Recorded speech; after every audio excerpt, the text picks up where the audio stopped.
وَأُدْخِلَ الَّذِينَ آمَنُوا وَعَمِلُوا الصَّالِحَاتِ، اور داخل کیے جائیں گے وہ لوگ جنہوں نے نیک اعمال، جو ایمان لائے اور نیک اعمال کیے، یعنی عقیدے کو بھی درست کیا، عمل کو بھی، انہیں داخل کیا جائے گا جنات تجری من تحتها الانہار، ایسے باغات میں جن کے نیچے نہریں بہتی ہیں، خالدین فیہا، ان باغات میں وہ ہمیشہ رہیں گے، اور یہ داخلہ ہوگا باذن ربہم، اپنے رب کے حکم سے، لہذا اس داخلے سے کوئی روک نہیں سکتا۔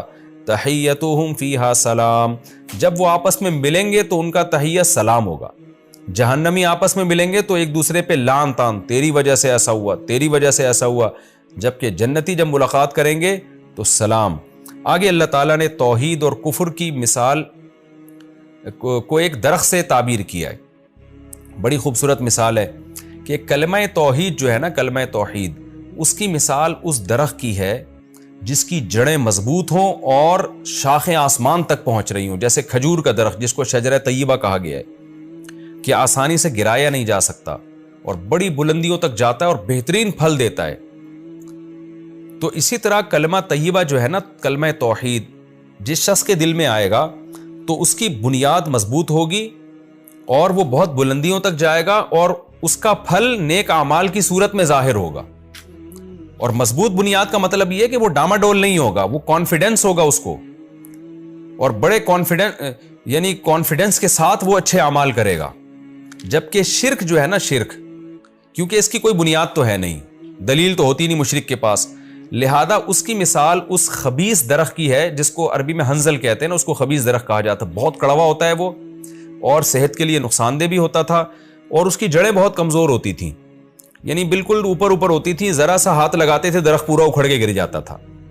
تو اللہ نے فرمایا کہ جو شرک کیا کلمہ ہے نا، اس کی مثال اس خبیث درخت کی طرح ہے، ناپاک درخت کی۔ ناپاک سے مراد یعنی یہ نہیں کہ کپڑوں میں لگ جائے تو کپڑے ناپاک ہو جائیں گے، یعنی نقصان دہ، اس معنی میں اس کو خبیث کہا گیا ہے کہ اس کا ذائقہ بھی برا اور صحت کے لحاظ سے بھی برا، زہر ہے۔ تو وہ کیسے آرام سے آپ دھکا دیں وہ ہل جاتا ہے۔ تو مشرک جو ہے نا، مشرک جو کلمہ شرک اس کے دل میں ہے، یہ بھی کوئی مضبوط بنیاد نہیں ہے۔ لہذا آپ دیکھیں نا، مشرکوں کو ایک جگہ ان کے پاؤں نہیں ہوتے، کبھی کسی چیز کو خدا بنا رہے ہیں، کبھی کسی چیز کو خدا بنا رہے ہیں، کبھی کسی چیز کو خدا بنا رہے ہیں، اور شرک کے نتیجے میں نکل کیا رہا ہے؟ کڑوا درخت۔ تو شرک کے نتیجے میں جو اعمال نکلتے ہیں وہ بھی کڑوے ہوتے ہیں۔ آپ دیکھ لو آج کفر کے نتیجے میں ہومو سیکچولیٹی، یہ قانون پاس ہو رہے ہیں، ماں باپ کو اولڈ ہاؤس میں جمع کرانے کے قانون پاس ہو رہے ہیں، رشتہ داری توڑنے کے قانون پاس ہو رہے ہیں، زنا حلال ہو رہا ہے، شراب حلال ہو رہی ہے۔ تو یہ کفر کی شاخیں ہیں۔ یہ اگر آپ کا ایمان مضبوط ہوگا اور کلمہ توحید پر ہوں گے، کیونکہ توحید کا مطلب ایک خدا کو مانتا ہوں، تو پھر آپ اس کی بھی ظاہر مانیں گے، اس کے نتیجے میں سخاوت وجود میں آئے گی، رشتہ داری جوڑنا وجود میں آئے گا، صبر وجود میں آئے گا، شکر وجود میں آئے گا، اور یتیموں پر خرچ کرنا وجود میں آئے گا، بڑھاپے میں بوڑھے ماں باپ کی خدمت کرنا وجود میں آئے گا۔ تو یہ وہ مثال ہے اس پاکیزہ پھلوں کی۔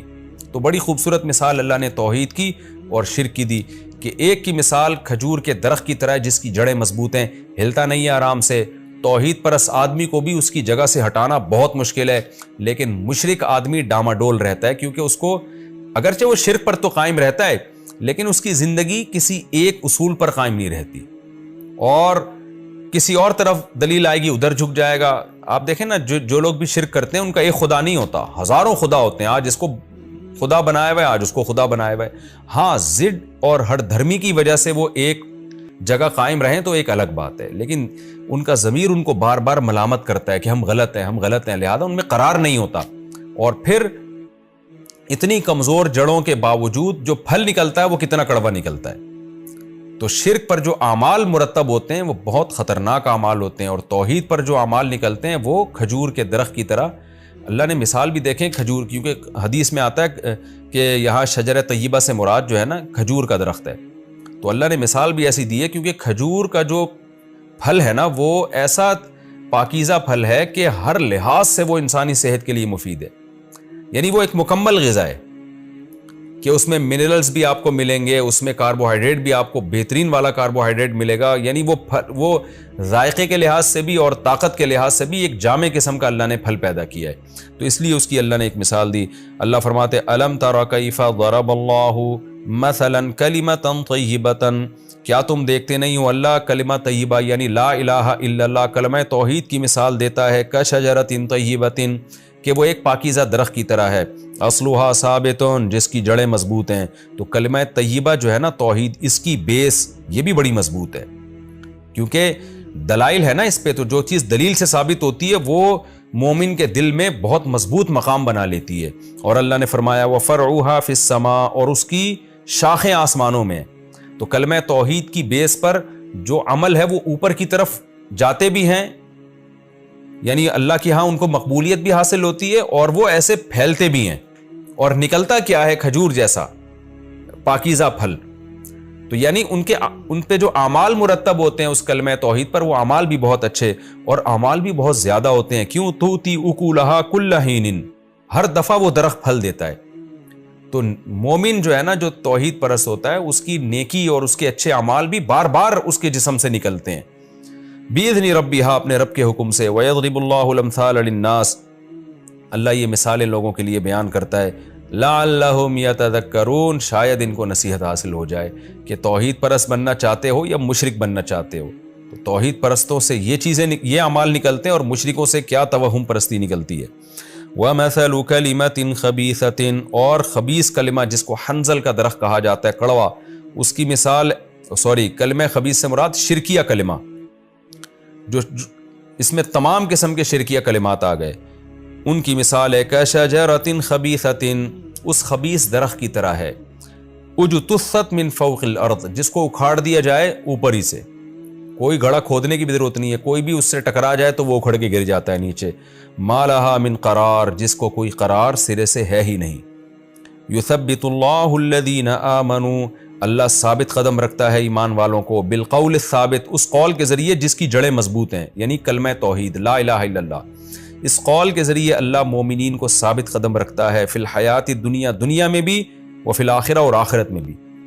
کیا مطلب دنیا میں بھی وہ ڈگمگاتے نہیں ہیں وہ کانفیڈنٹلی بہت سارے کام کرتے ہیں صحیح کام کرتے ہیں. تو یہ ان کو جو موٹیویشن ملتی ہے یہ توحید کی وجہ سے کیونکہ ان کے سامنے ایک معبود ہے اسی کو راضی کرنا ہے تو اچھے کام کرتے چلے جاتے ہیں کیونکہ ایک خدا جب ہوتا ہے نا اور ایک مالک ہو تو آپ اچھے کام کنٹینیو کرتے چلے جاؤ گے بھائی اسی کو خوش کرنا ہے تو جو وہ کہتا جا رہا ہے آپ کرتے چلے جاؤ.